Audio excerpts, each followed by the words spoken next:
Uh, Hello, everyone.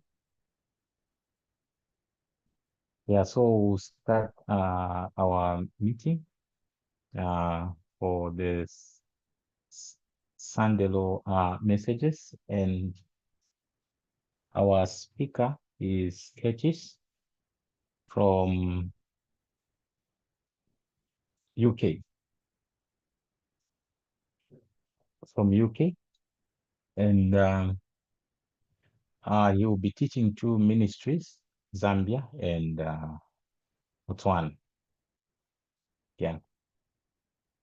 Thank you, everyone. So I'll hand over to Curtis. Yeah, Curtis. Right.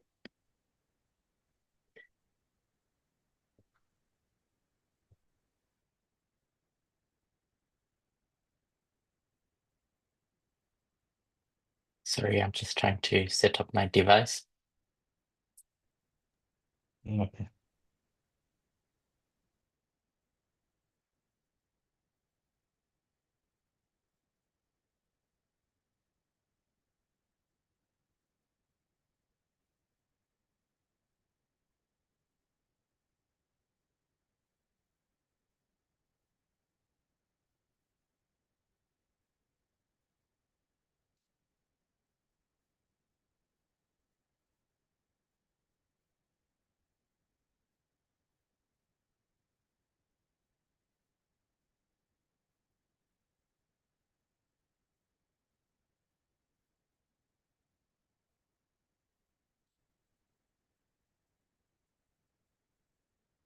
Okay, I'm ready to begin.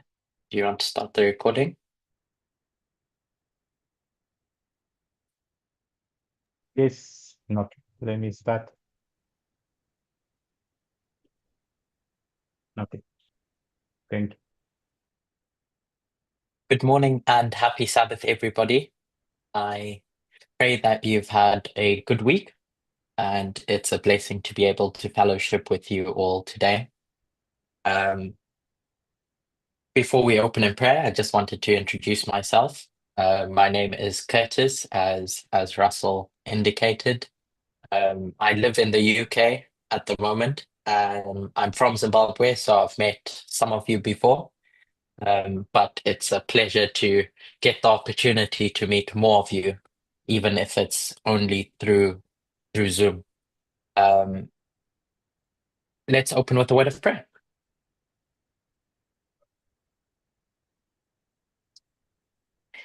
Dear God, we all humbly come before you this morning to thank you for your grace, your mercy, and the everlasting gospel that you keep on unfolding to us.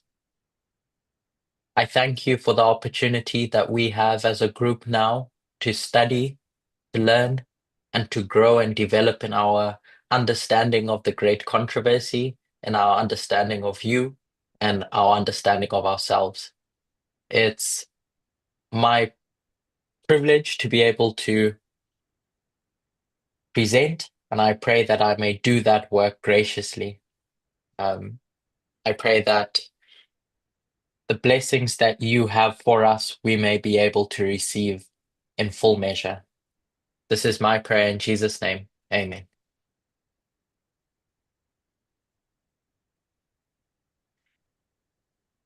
So today we have two studies. Um, they'll be connected but different. One will build off the other. And so if you have any questions, please feel free to raise your hand or just speak up as we go along.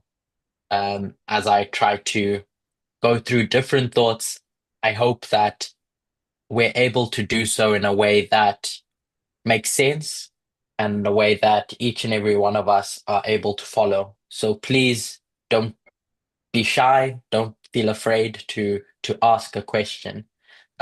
It's my desire that each of us learn something in this experience. And I know from sitting on the opposite end how intimidating it can be to just ask a question. And so I'm hoping that you don't feel that pressure and you do in fact ask where something doesn't make sense. So this study is developed off the back of some thoughts that were shared by Aldo Parmenda in Switzerland. I'm hoping by now you all might have had the opportunity to watch those studies, but if not, then that's okay. We can go through it together. The whole purpose of, I guess, what we're all aiming to achieve, myself, the various other teachers, yourselves, is to understand the Sunday law specifically. I'm sure most of a working understanding or appreciation of the fact that we are living in the time period of the Sunday law. There may be some differences about when that began, but it's our duty to unpackage the components that make up the Sunday law, not just the when. For me, the fundamental question is the why, the how, the the components that go into that. And so today, at least from my perspective, I won't be going into the when. It's more about trying to unpackage different elements about what makes the image of the beast the image of the beast, what makes the Sunday law period the Sunday law period, and all those different thoughts. But if you do have questions about my position about the when and other things that we don't speak about, then I think there's a Q&A that we will have at the end, so you can share those questions then. But essentially, in Switzerland, about 3 weeks ago, we started exploring the tension between two models in the Bible, two models of the King of the North. One found in Revelation 17 and one found in Revelation 13. In Revelation 13, we have this description from verse 1 to 10 of one beast, and then verses 11 to the end of the chapter about another. And that chapter is broken up into these two phases because John wants to make a point. John wants to demonstrate something about the image of the beast, the last king of the north that's going to usher in God's second advent. But to do that, John needs to give some explanatory thought, an introductory idea to help understand that second half. So in Revelation 13, when we read those verses, in fact, let's go there. So we all have a working understanding, a working knowledge of what we're talking about. So Revelation 13 verses 1.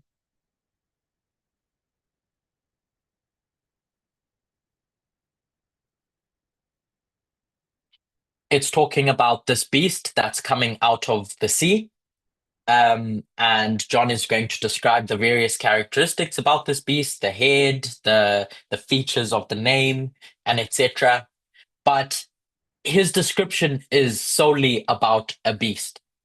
There's no indication of another entity in this story. It's just the beast. Whereas when we go to Revelation 17, there's a different aspect that's taught by John.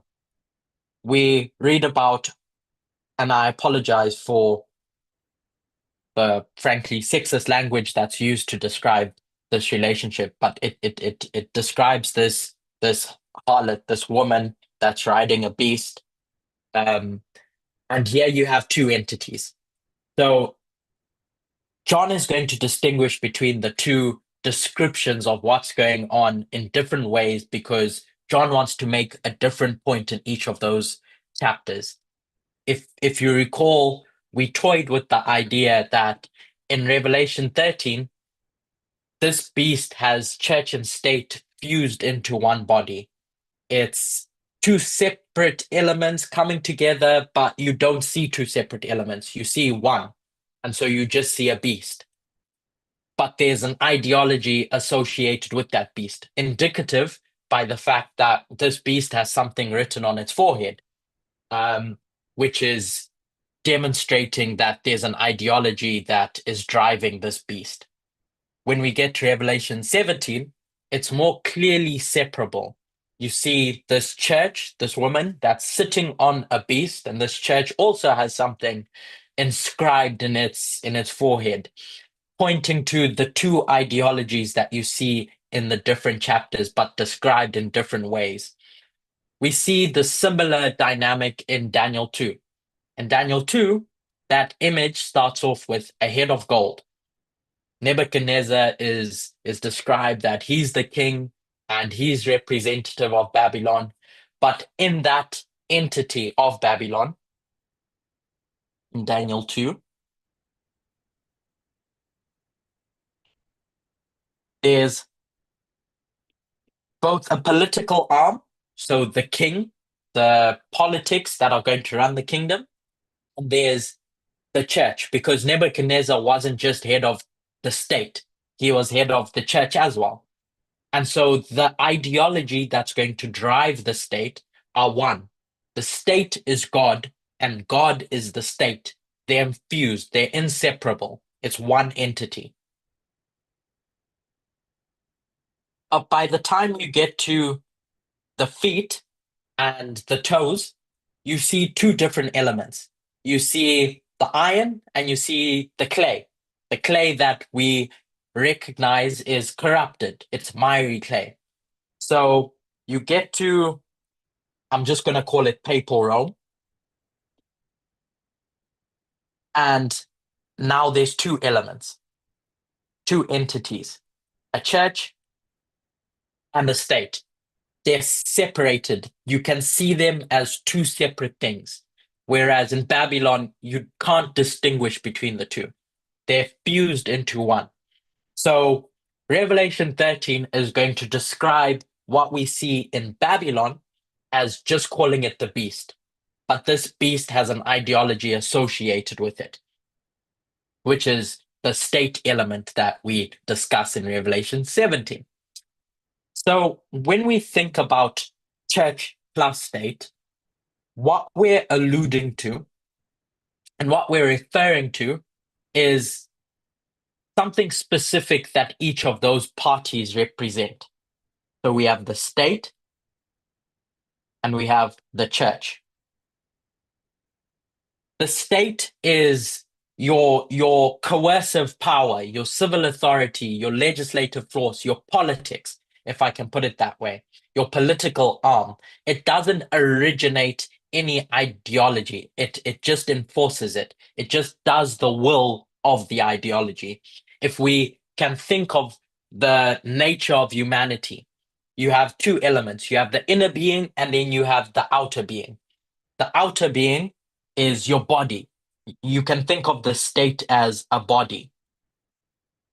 When we get to the church, as we all appreciate, it's not fundamentally solely related to the physical church building or the institution of the church. There's something associated with that institution, with that clergy, with that denomination. It's a worldview. It's a moral authority that's going to guide the state, that's going to tell the state what to do, what to think, how to enforce this thing. So the church you can think of as my poor attempt at drawing a brain. It's going to tell the state, this is what I want you to do. It's a moral ideology that's rooted in some worldview, a specific way of thinking of how a kingdom should be run. In prophecy, this, in inverted commas, woman that we see in Revelation 17 is going to reflect this ideology, this spiritual authority in that context. It's not just about the physical church that the papacy had or the papacy had as a denomination or an institution. It's specific to their ideology that they maintained throughout that 1260. So when we get to this church plus state relationship, it's the state using its power to enforce the ideological worldview of the church. And this becomes important to clearly define as we shift away from seeing that in certain circumstances, it may not be a church that's doing this. It could be something else. And so it's important to zone in on the fact that this church, when we say church plus state, is really an ideology. It's a worldview. So it could be enforcing, the state could be enforcing Sunday laws, it could be enforcing other moral legislation, it could be enforcing the idea of what the state should be. And so the core dynamic is functional. How these two entities are going to function as one. Going back to Daniel 2, when we read about that clay, the feet of iron and clay, the iron that we see in the legs is pagan Rome. It's the state arm of that relationship. And then in Daniel 2, verse 43, as we go along, I'll pop quotes or verses in the chat just so that you have context as to where and what I'm reading. In Daniel 2, it's Daniel is going to describe this vision to Nebuchadnezzar, and he's going to go through the fact that the feet and the toes are made up of clay and iron. It's a divided kingdom. It's going to have two entities, but he's specifically going to point out that this iron is mixed with miry clay. It's a specific type of clay. So when we think of clay in the context of Bible prophecy, God is going to describe Israel as their church, as their clay that God is going to mold. So your clay is symbolic of your church when molded by God. But then in Psalms 40, verse 2, David is going, I think it's David, at least. Um, David is going to describe that the fact that God brought them out of a horrible pit, out of miry clay, and set my feet on a rock. So this miry clay is going to represent your spiritual ruin, your danger, your instability that this author is being brought out of. It's corrupt, it's wicked, and you see this theme throughout the Bible. It's not just clay, it's miry clay. So this miry clay that's mixed with iron is a corrupted church, and we're all familiar with that. I'm just reminding us of stuff that we should all be familiar with as we go along in our journey. So pagan Rome is going to mix with a corrupted church, and that's what's going to form this church-state union. In the time of the apostles, after Jesus has ascended to heaven, Paul is going to be raised up and he's going to start describing the environment that he's in. In talking to the Thessalonians, he points out that there's something insidious going on. The church is losing its identity as the mystery of iniquity is already working. 2 Thessalonians in chapter 2, around there. And he's going to point out that there's going to come a time when the thing that's restraining this mystery of iniquity from exalting itself is going to be taken out of the way.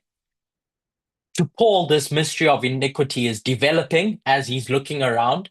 This specific worldview or ideological system is forming because this church is now becoming corrupted with the way it sees its job function, with the way it sees how it's meant to interact with the world.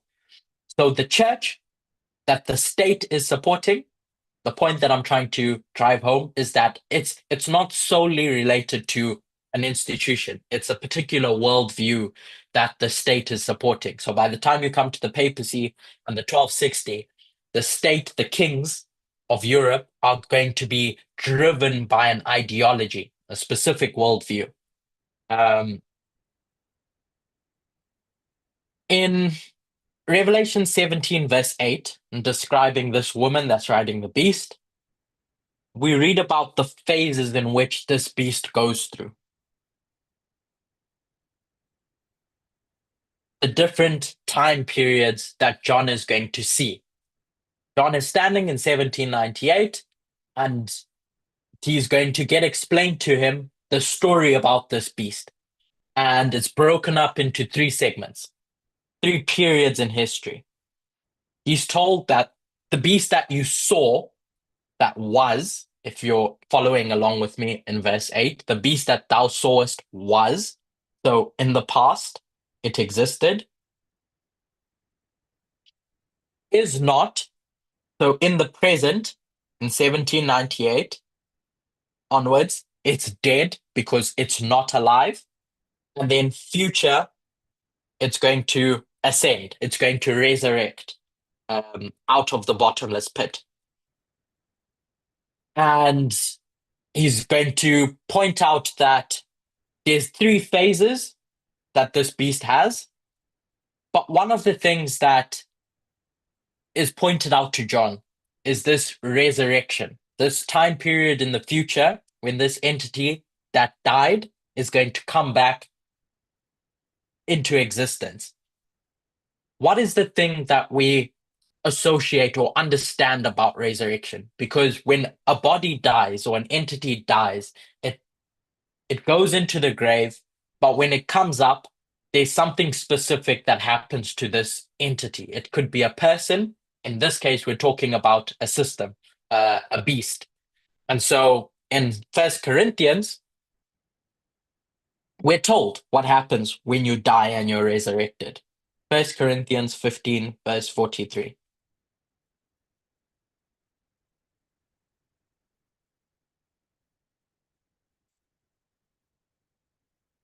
In describing this process of going from a sinner to a saint, Paul is going to frame it in that context, but the principle we can take can be applicable to this idea of death and resurrection in whatever form. And so the point that Paul is going to make when talking to the Corinthians is that you, the sinner, you end up dying in dishonor, you're sown in dishonor, and you get raised in glory. You're resurrected in a more glorious manifestation of who you were.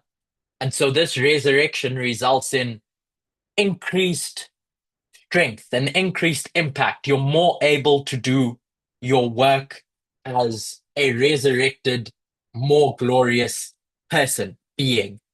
So in prophecy, when we talk about this resurrection of this entity that died, that was, is not, and shall ascend, we can think of it in the context of a glorious resurrection, which means that it's now more powerful. So when it ascends, when it is resurrected, it's going to be more powerful. It's going to be more refined. So it's better able to do its job function. And all the other things that we can associate with being better than what you went into the grave with. The point is that this person, you, the sinner who has died, you had ambitions in life of serving God. But as Paul frames it, the things that you want to do, you can't do. The things that you don't want to do, you end up doing. But you have this vision of doing something. But then God is going to give you a new heart in that process. And in that new heart experience, you're going to die and you're going to come up and you're better able to accomplish your goals. So if we take that to the beast has goals, it has ambitions. Then it's going to die for whatever reason. But when it comes up, it's better able to accomplish the goals that it had before. It's more powerful, it's more refined, just like the sinner that dies and comes back a resurrected saint. So when the fifth kingdom dies, in reading this story in Revelation 17, verse 8, the fifth goes into the grave, which is the beast. It's going to be resurrected in the future, and it's going to come back more powerful, more refined. Sorry, Russell, did something happen? It said the recording stopped.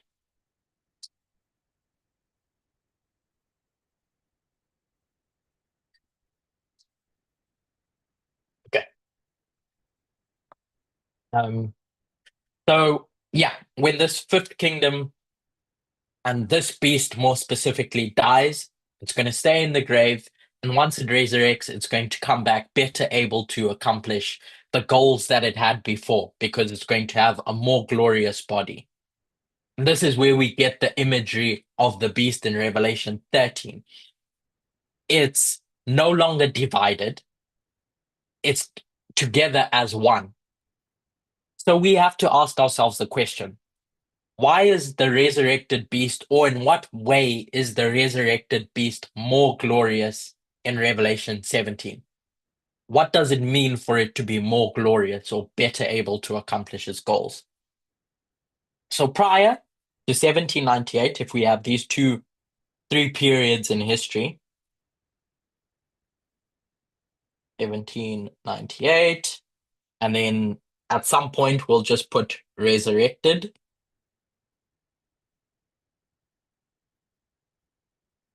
The beast is going to go down into the grave and is going to come up in a more glorious form. But prior to 1798, with the papacy, we see this mixture of church and iron. They're distinct entities, and that's what makes them unstable. That's what makes this union unstable. That's what Daniel told us when describing this mixture of iron and clay. Because the ideology is controlling the state, but they're not fully fused.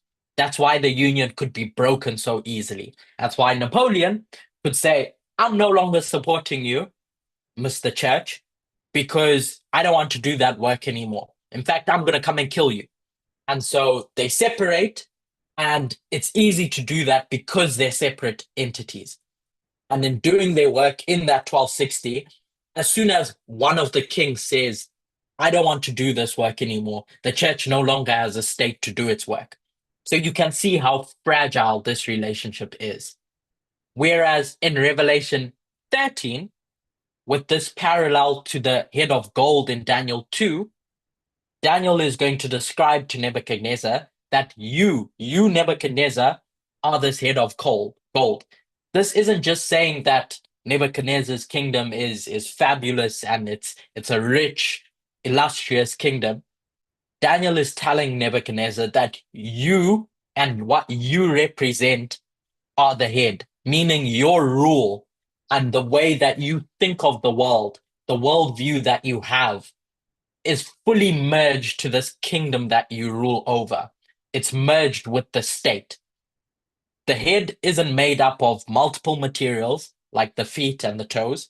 There's no division. The two are in sync. They're inseparable. They go hand in hand. There's no division between your religion and your state, your ideology and your state. And so when Nebuchadnezzar sets up this image in the plains of Dura and he's demanding all this worship that comes to him, he's saying that I, your political ruler, am telling you to worship me and my ideology that I have. Government policy and spiritual obligation are not distinguishable. They fit into one style of working. Going back to Revelation 13, just like Nebuchadnezzar, the beast isn't being ridden by an ideology. It is the ideology. So the power and the worldview are embodied in single political religious forces. I'm just repeating the same thing over and over again in different ways so that when we start exploring other concepts, at least for me, it makes sense why we are exploring other concepts. So I'll pause here and ask, does that make sense? This distinguish between two entities that come together and one entity that forms the basis of the job for those two entities. This distinction between Revelation 17 and Revelation 13. Are we on the same page? Okay, I'll take your silence as yes. So now when we get to Revelation 13, I said that those first 10 verses serve as an introductory thought to try and explain something about beast number 2. verses 11 onwards, the dragon, the image of the beast, however you want to frame it. And the point is that this beast that comes up, the image of the beast, is going to be a beast system that's not ridden. It's self-contained. The state and the ideology are one flesh.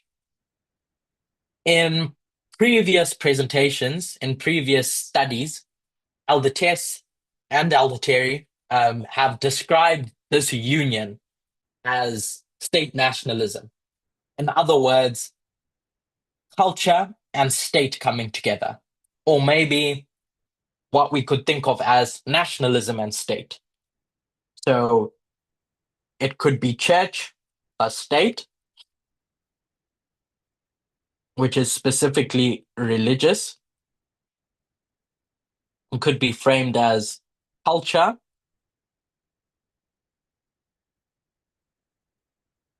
plus state, or if we start going into the realm of nationalism, nationalism plus state.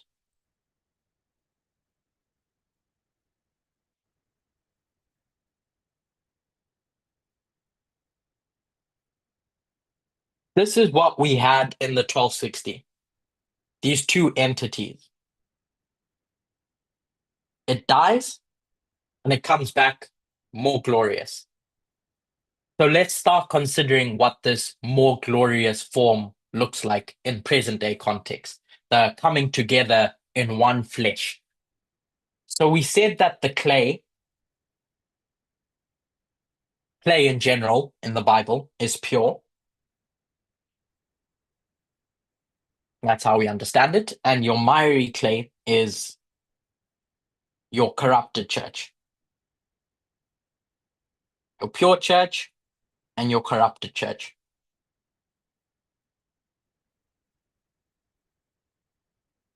But it's still a church in Daniel. So as we review our history, as we review the past Sunday laws that point us to our Sunday law, how should we consider them? How should we think about them? So the first one we'll consider is 1888, the 1888 history.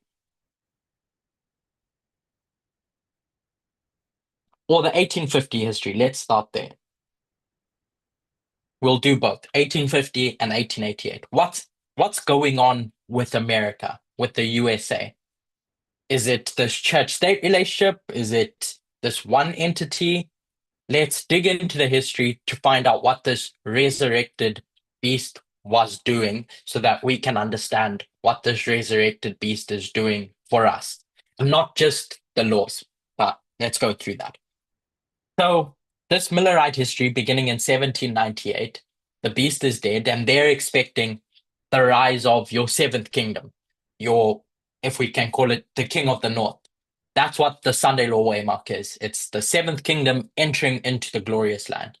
And the waymark that we have in that time period of 1798 to 1863 is 1850. And we associate that with the Fugitive Slave Act. We're all aware of that. Ellen White and the other Millerites of the time, the Protestants and the wider community, and I think us to a degree, have framed that what was happening in 1850 around the churches defending slavery and lobbying the state to maintain slavery, to maintain this institution. But if we examine that history beyond the churches, we can all appreciate that there was something going on beyond the churches. It was an ideology that was embedded into the culture of society, into the culture of how people thought about the rights of humanity. So this Fugitive Slave Act comes in 1850 that's going to require the citizens and officials in your free states to essentially work with the slave owners and return the escaped enslaved people back to their slave owners. It denied accused fugitives of due process, and it punished whoever aided these slaves or refused to help capture them. That's what it was. But this wasn't just pro-slavery legislation in and of itself. It was mandated national ideology. So this kingdom, this nation or this state, the specific way of thinking about who was and who wasn't a citizen, who was granted human rights and who wasn't. And it's all embedded into those early documents that formed the Constitution. It was something legally enforced across all states about who the people that brought about the Fugitive Slave Act thought America was and who it was for. So, as I'm saying, from 1798 up until you get to 1850, the US Constitution originally recognized various aspects about slavery, whether it's the Three-Fifths Clause or the Fugitive Slave Clause. Slavery wasn't just about the economy of the South. It was really embedded into American identity, especially for your Southern politicians and the speckled few in the North. And so when you get to the failure of the North and the South, we need to be able to distinguish between what the failures of each of them were. When we think about preserving the Union, it wasn't just this idea of let's keep things together because we know what is right. It was preserving a system that included and depending upon slavery. And so it's this compromise that we start talking about, this compromise for nationalistic ideas. So when the North is complicit in this exchange, in this relationship with the South, many of your judges, your politicians, and your common citizens on the North side enforced this Fugitive Slave Act, not because they bought into the ideology, but because they wanted to preserve the Union. They had different ambitions to doing the right thing, to upholding human rights. It was more important for them to preserve the Union. And then when we get to the South, their sin was specifically buying into this ideology and then running it through the nation. So other reformers, the Christian reformers, because the drivers behind abolition were really Protestants coming from a moral framework.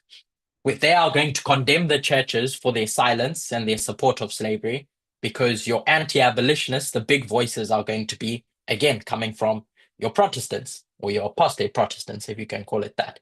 And they're going to critique the problem as systemic.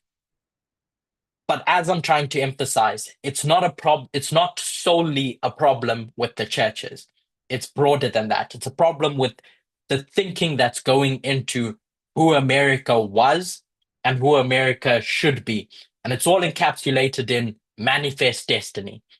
Taking this small bit of America that lay on the east coast of the United States and spreading it across the continent in manifesting their destiny to be who America was in their eyes. An America that had slaves, the America that enforced slavery and spread this ideology across the continent, really.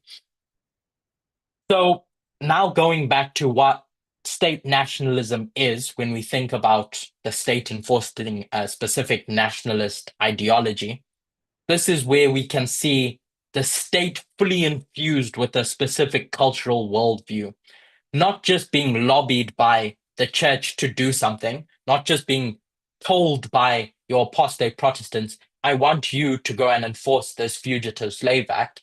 It's really broader than that. That makes a component of it, but more broadly, it's the state with an ideology of who America is, was, and should be to manifest their destiny. And now they're going to go about and do this work. And then you get to the Fugitive Slave Act.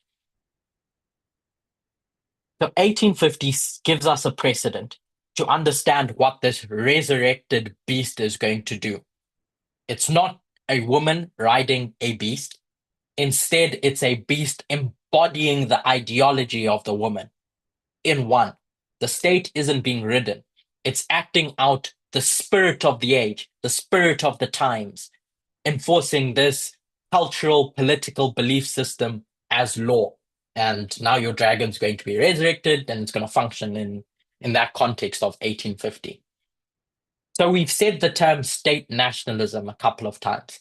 Let's begin to break them down. And other teachers have started doing that, have started breaking down what nationalism is and describing the terms. I just want to do the same thing so that we're on the same page when we speak about this history in the context of state nationalism, and then see how 1888 reflects the same thing. So if we have nationalism, there's something we can compare and contrast it to, which is patriotism. Just like how we have clay and miry clay, and we can compare and contrast the two, we can compare and contrast nationalism with patriotism. It's really the same dynamic.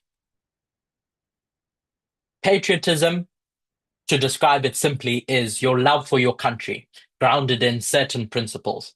Those principles being justice. You love that your country is just, it affords liberty to its people, equality, the various other principles that you see your nation embodying. And it could be expressed in different ways. I've just got 1, 2, 3, 4 terms, but it's saying my country is grounded on these principles, and I love my country for that. But when my government sways from these principles, when it deviates from these values, I'm going to critique it. I'm going to critique the government and hold it accountable. So your patriot is going to stand up and say, I love my country enough to hold it accountable. It's your pure ideology. If you can think of it in the context of Daniel 2, it's your church, your pure church. So patriotism is a pure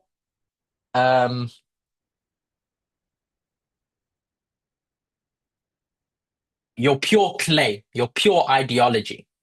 Nationalism, on the other hand, that we're comparing and contrasting it with, is your loyalty directed not to principles, but to the nation itself as an entity. So it sees the nation as inherently righteous, superior, or chosen to do a specific work, like manifest destiny. The whole architecture of manifest destiny is that this state was given a specific destiny in which it needs to fulfill. It's spiritually chosen to do that work, regardless of how it goes about doing it, regardless of its actions, despite everything else, because it is blessed with this righteous decree to go about and do something. It cannot err. It cannot be fallible, if you can think of it that way. So your dissent, your critique against the government is going to be framed as treason. There's no room for constructive criticism that the patriot would give. So often we see it tied to matters of race or language or religion or territory, whatever dynamic it's going to be framed around. It's this thing that what we are worshipping cannot err. It cannot do wrong because it is blessed, it is righteous, and it has been chosen to do a specific work. So this would be your miry clay of Daniel 2. It's your corrupted ideology, where it's no longer serving the principles, but it is instead serving itself in a selfish, vainglorious manner.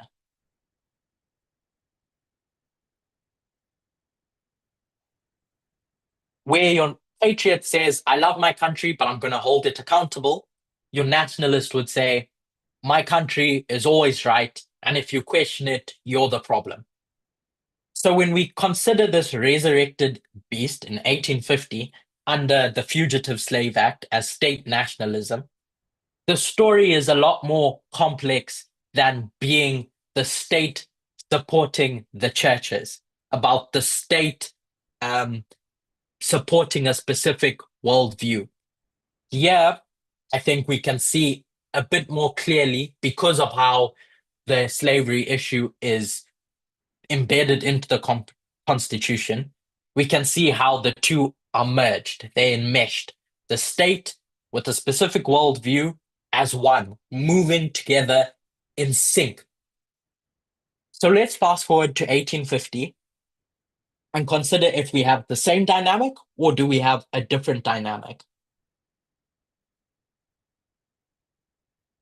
Again, when Adventism speaks about this history, when Ellen White speaks about this history, and A.T. Jones to a degree, who's just going to follow what Ellen White frames the great controversy around, are going to frame it all around two entities, a church and a state, one supporting the other. So it's all going to be given the veneer of religion. But I'd like to suggest that there's a lot more going on than the Blair Bill. So in 1888, we point to this bill that's going to be introduced by Senator Blair, aimed to enforce Sunday observance. And Ellen White is going to speak strongly against this in the Great Controversy, in Testimonies to Church, and various other places, as opposed to this idea of church-state union. And it's being used by Adventism till present day as the primary historical example of the Protestant ideology influencing your civil law. It's correct framing, so I don't want to say that that's wrong. But what I want to suggest is that what's often overlooked is the fact that the Blair Bill was just a symptom of a much deeper issue that's going on. So if we think about, in the previous presentation, I drew the analogy of a person with a pimple on their face.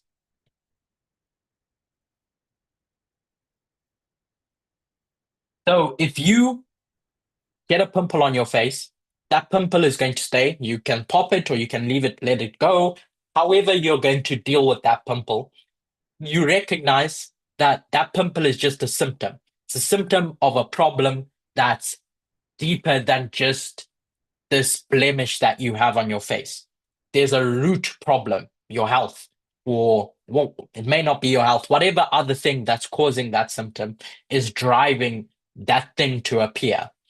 So the Blair Bill in the context of 1888, I'm suggesting, is a symptom. It's not the root issue. If you think of weeds in a garden, there's roots and then there's the weed itself. This is the Blair Bill. It's your weed.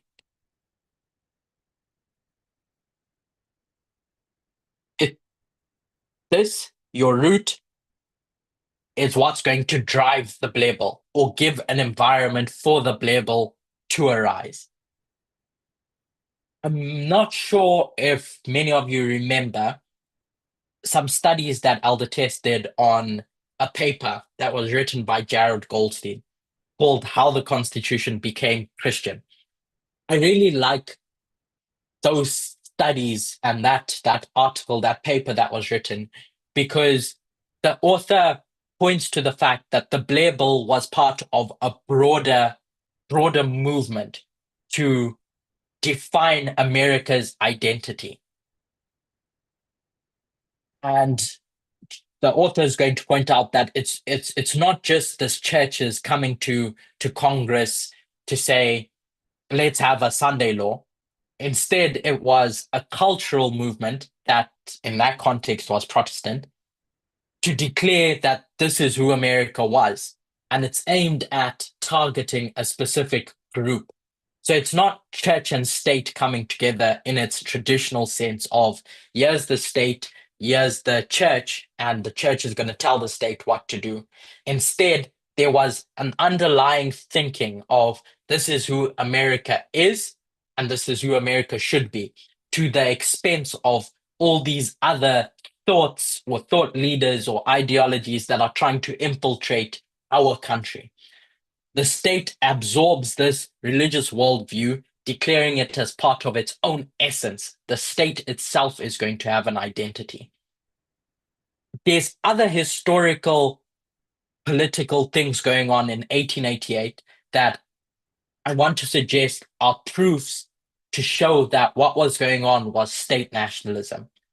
And it wasn't just about Protestantism and the churches or Sunday laws. It was about a bigger ideological movement that's seeking to define who America truly was. So in 1888, I'll go through three proofs, if I can call them that, to show that that is state nationalism. This synchronization of an ideology with the state beyond the Protestant churches saying to your Senator Blair, write a bill to say no working on Sunday. In 1888, at least from the context of Jared Goldstein, as we can remember, Protestants feared Catholic immigrants coming from Ireland and Italy because they were loyal to the Pope and not to America. Jews were seen as foreigners who threatened your Protestant morals and your economic values that America had built up over time. And so there was growing panic that these groups would, over time, erode the moral fabric of the nation.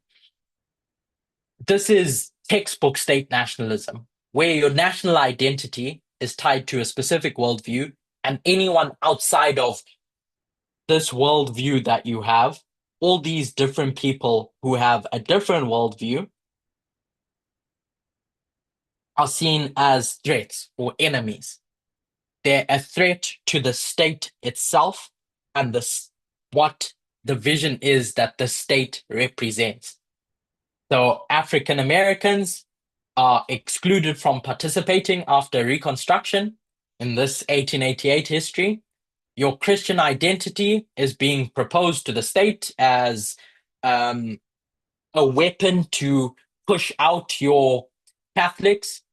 And just later down the road, you have issues around imperialism and this manifest destiny beyond our borders. So this 1888 history is going to serve as the breeding ground for this imperial nation that America is going to be. In addition to this Blair Bill and what's going on, was America setting itself up to be a world leader. In 1888, Congress came together and passed a resolution. It was the first International Conference of American States. First international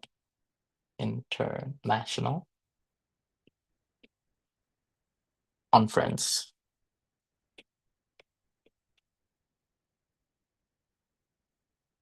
When I say American states, I'm not referring to the specific states alone in the USA, but America as a continent, North and South America. So Congress are going to meet in 1888, and they want to gather all these countries together to sit together in Washington to reshape how they're going to collaborate together. So on the surface, it looks like this is globalism. This is just globalism on a minor scale in the Americas. The goal was to promote closer political cooperation between your different countries in your Western Hemisphere, so North, Central, and South America. Let's cooperate together so that we can improve our economies through trade agreements and etc. Create a so-called Pan-American Union. But the driving force behind all of this, while it sounds like a peaceful diplomatic idea, is being driven by a deeply nationalist character. Because the USA is going to call these nations together as a central civilizing force. The USA sees itself that it has specific characteristics: capitalism, democracy, Christian ethics, everything that it embodies. It sees itself as superior, the way it runs as a nation. Therefore, the USA should be a moral guide for this Western Hemisphere. The Western Hemisphere breaks down, we suffer. So to be great, we need to ensure that everyone else around us looks like us. And it mirrors this imperialist logic that every imperial nation has when they think we need to go and civilize the world. We need to take our ideologies abroad so they look like us. And it's going to be a big driver behind what's going to justify, if you've heard my presentations in the past about 1898, it's going to drive the Spanish-American War in 1898. This soft power nationalism, if I can call it that, while not using specific arms in its foreign policy, it's going to use diplomacy and trade, but specifically to export its ideological influence. So the goal wasn't just about peace, it was about shaping other nations in the USA's image. In addition to this conference that they decided to had, there was an act that was passed. So if you think of the Blair Bill, there was another policy that was passed in October called the Scott Act.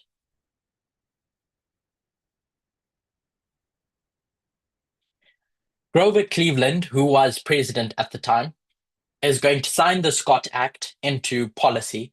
And what the Scott Act was a piece of legislation that looked to prohibit Chinese labor who had left the USA on vacation to visit family for various reasons, prohibit them from coming back to the USA. These were people who had visas, who had the right to live and work in the USA, but this legislation was signed to stop them from coming back because it's going to reflect a growing sentiment of protecting American labor and culture.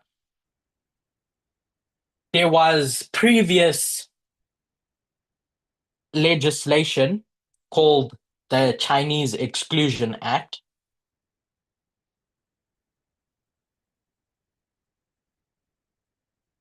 That was signed in 1882, which essentially said we need to stop all these Chinese immigrants from coming to America. The Scott Act is going to be signed in 1888, which is going to extend and intensify this previous act that was created.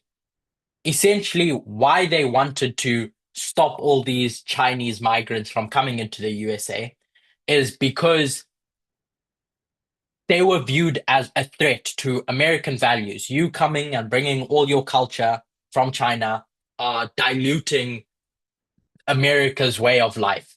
And so it's both coming from a place of racism and cultural exclusionary thought, despite the fact that all these people had lived and worked in the USA for decades, for years really, in as laborers in the gold mines. It was this idea that to be American, you can't be Chinese. So essentially, the law is reflecting this ideological worldview that embeds the state, that's embedded in state policy, in state preference. If you think about the issues that are driving the immigration policies of the current administration under Trump, it's very much can be seen in what was going on in 1888, because all these Chinese laborers that were coming in were accused of undercutting American wages. You immigrants are coming and driving down wages for everyone else because we know as American companies that you will take whatever is given to you. So we're going to offer you minimum wage. As soon as businesses start doing that and seeing these Chinese laborers as the easy route to not spending a lot of money, the thought was that it drives down wages for everyone else. So it's framed as protecting American workers, but only certain American workers. So it wasn't only about fair labor policy, it's about who's considered part of the nation and who wasn't. So it's fusing your national identity, race, and labor into a specific ideological standard. In 1888 as well, it was an election, which we don't speak much about when we speak about 1888. A Republican, Benjamin Harrison, is going to run against the incumbent, Grover Cleveland, who had enforced the Scott Act. And the defining issue of 1888, that presidential campaign between the two, was based on tariffs, was based on um, tariff reform. Grover Cleveland is going to stand up and he's going to advocate strongly for a reduction in protective tariffs, which compelled manufacturers to charge consumers more to make up the cost of importing material. And the other candidate is going to say, no, we need these high tariffs to protect American interests, to protect American manufacturing. The exact same sentiment that we see today. So why all this matters, this International Conference of American States, the Scott Act, the tariff wars that are going on in 1888, is because I want to demonstrate that everything that was going on in 1888 wasn't just about the religion telling the state what to do. It was actively constructing, the state, was actively constructing and enforcing a national identity that's based on these various elements that we've spoken about. I've touched on 1898 a bit as, in my perspective, and I guess historians are going to give you the same perspective, that this was a turning year, a turning point in America's rise. So we've spoken about 1850, we've spoken about 1888, and I want to speak about the year 1898. In 1898, America is going to become the world superpower that we have today. After the outbreak of a war with Spain over Cuba, it's going to become an imperial force as it goes about establishing colonies in the former Spanish colonies in the Philippines and in Cuba itself and other nations. I won't go over the history as a whole.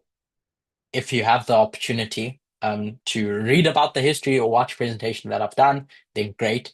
But my point is that there's all these things going on in 1898. Now, I want to read a bit about what A.T. Jones has said in that history.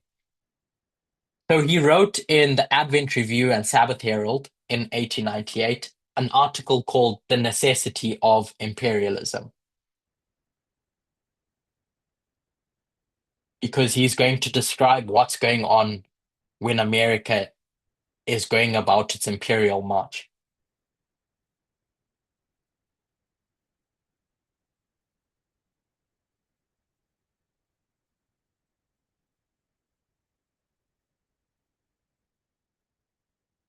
Um, I will post it in the chat. I won't read all of it. I'll paraphrase some of the sections. Just give me a moment.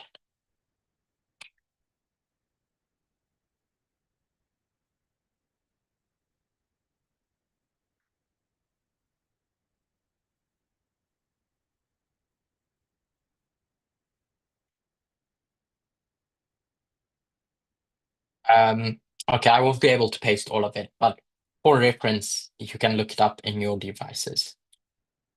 So A.T. Jones is going to talk about Abraham Lincoln and how Abraham Lincoln described slavery.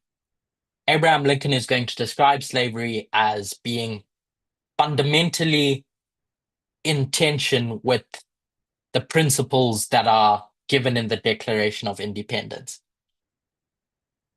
And A.T. Jones is going to say this description of how slavery and the Declaration of Independence were in tension, he's going to say this is exactly describes this new American policy of imperialism, what was going on with Spain and the Philippines and its colonial pursuits in 1898. Reading from that bottom paragraph. This imperialism, this is also causing many to criticize the Declaration of Independence. Leading men, leading papers of the country, who would naturally be thought ready to keep silent when the Declaration speaks, actually criticize it and, in fact, repudiate it. So, in order to justify the imperial march that America was on, they had to criticize the Declaration of Independence. They had to critique it and say, that's not really what it's about. That's not really what we stand for as a nation. But we want to uphold imperialism. So we're going to turn our backs on all those things that you're saying the Declaration of Independence supports. And in succeeding paragraphs, he's going to describe how the slavery question and the idea of imperialism are really two sides of the same coin. They fit like a glove. And in both cases, they are against what was declared by what I call founding fathers. I posted the last paragraph because I want to read that in full. A.T. Jones says the following. Remember, writing in 1898 and describing the imperialism that's going on. He says, 13 years ago, it was published that the United States would yet repudiate every principle of a republican government. If we are not just now in the time when this thing is being done, how much further will things have to be carried in this direction before we shall be in the time of the doing of that thing? So he's saying that he's looking around and he's seeing America become an imperial power. And he's looked back at Ellen White's writings and said, hey, everything that Ellen White said is happening.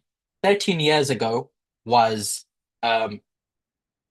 brings us to a quote in Testimonies 32, page 207, paragraph 1, that Ellen White wrote in describing the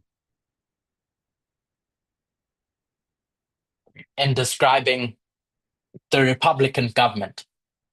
So she writes this in 1885. I'll post this one in the chat as well. And she writes in describing the Sunday law as how she saw it.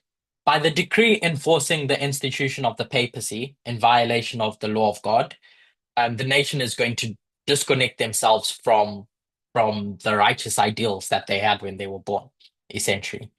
And when this threefold union comes along, when the Protestants stretch their hand over the Gulf, etc., the Roman power is going to reach over across the abyss with the spiritualism, etc., etc. He says, our country, the USA, shall repudiate every principle of its constitution as a Protestant and Republican government and make provisions for the context of the Sunday law. So A.T. Jones is going to read this in 1898, and he's going to say, hold on, this imperial nation that we see exhibiting itself is doing the very thing that Ellen White said in 1885, repudiating every principles of its constitution. So imperialism in 1898 equals Sunday law in A.T. Jones's eyes. It has the characteristics of this breaking down of the principles of its constitution. So going back to state nationalism, we've intertwined our study with definitions of the various components of state nationalism. When we think of state nationalism, a nation could reflect a group of people who share a common identity. It could be people who share a specific culture, language, ethnicity, religion, etc., etc. But it's essentially a collective of people or tribes or whatever with the desire of self-governance or autonomy. A nation now is not the same as a state. which is a political or legal entity with borders. A nation can exist without a state, without a recognized state. So the Kurds, for instance, would be considered a nation. The Palestinians who are crying to be recognized as a state are a nation without state arms, in the eyes of the world at least. Some states, like the UK, have nations within them. So the different cultural groups that come together and serve under the state. The state can support a given nation. So crudely, it would be the state giving its support to a specific nation within that state. That nation has an ideology, a way of thinking, and the state is going to support that. But to be more specific of what we talk about when we say state nationalism,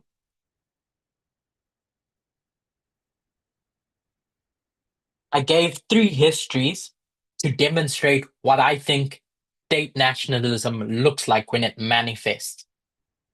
It's this worship of the state itself. The allegiance is given to the state rather than a specific ethnic or cultural group. So the two are very similar because the cultural group can define what the state looks like. But I want to suggest that it's in the state in and of itself where this ideological worldview is brought about. So the focus is on loyalty to the nation and its greatness. In A.T. Jones's case, he views this imperial empire as the state and loyalty to the state above all. To him, the behavior in 1898 embodies what we've gone on and on and on about state nationalism, fulfilling the characteristics of the Sunday law. This resurrected, more glorious beast. There's other places, I'll just give it, which you can read in your own time. There was a scholar in the time period of early Adventism. Their name was Percy Tilson, not Molson, Tilson McGann. They set up a lot of the sanitary institutions and schools and etc. in the time period of the late 1800s and 1900s. But they played a big part in Seventh-day Adventist education. They wrote a book called The Peril of the Republic.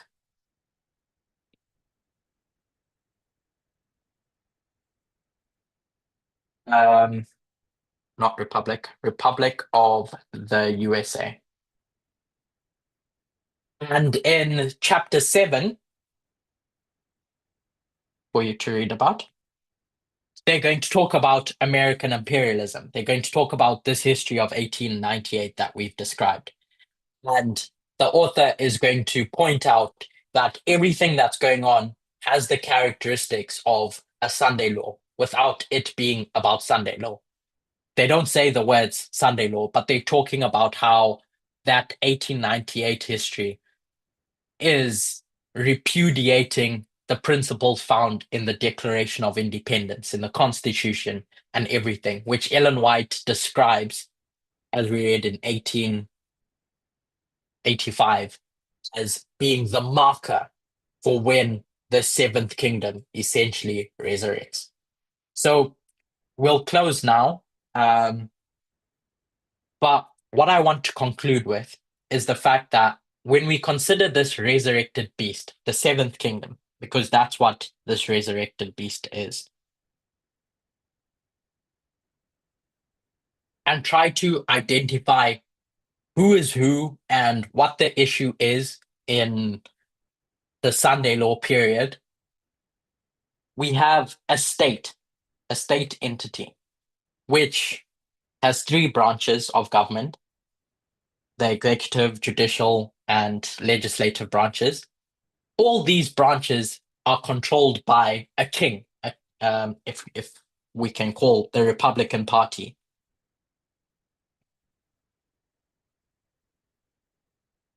They're all controlled by an ideology, if you will, MAGA. So your ideology, make America great again. Your state has a nationalist view of what the state needs to be on the global scale, is going to be infused with this way of thinking, where Trump is both a god and a king, just like Nebuchadnezzar was to Babylon. Nebuchadnezzar is your king of Babylon, but he's also the god that is going to call for worship when he creates that image in the plains of Jura, which is different to the union of church plus state. Church plus state, two entities where one is supporting the other. In this resurrected form, state nationalism, the two are asynchronous. They come together as one. So when we think about the current term that we're in Donald Trump's second term, and the various things that he invokes, whether he's talking about manifest destiny, which he's done on a number of occasions, or inadvertently shining light on the Monroe Doctrine, it's all to justify the state's behavior. The state has a specific vision of who America is, who the USA is with regards to the rest of the world, the prime country that deserves all the worship because of who they are. That's what MAGA is. Make America the greatest again. It's not just make them great again, it's make America the greatest again. I go through all of this so that we can fully appreciate what makes the seventh kingdom in a way that's different to the fifth kingdom, to the papacy.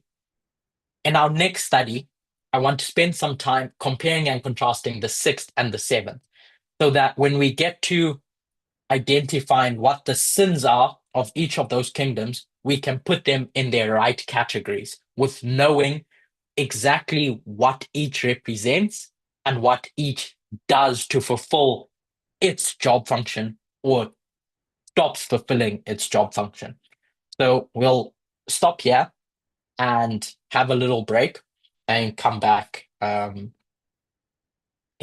a few minutes. So I'll close with a word of prayer. Dear God, as we consider the death and resurrection of this beast, of the King of the North, it's my prayer that we may come to grips with what that means politically for the great controversy and what that means for each of us as we consider our roles in the great controversy. I thank you for the opportunity to study together once again, and I praise you always. In Jesus' name, amen.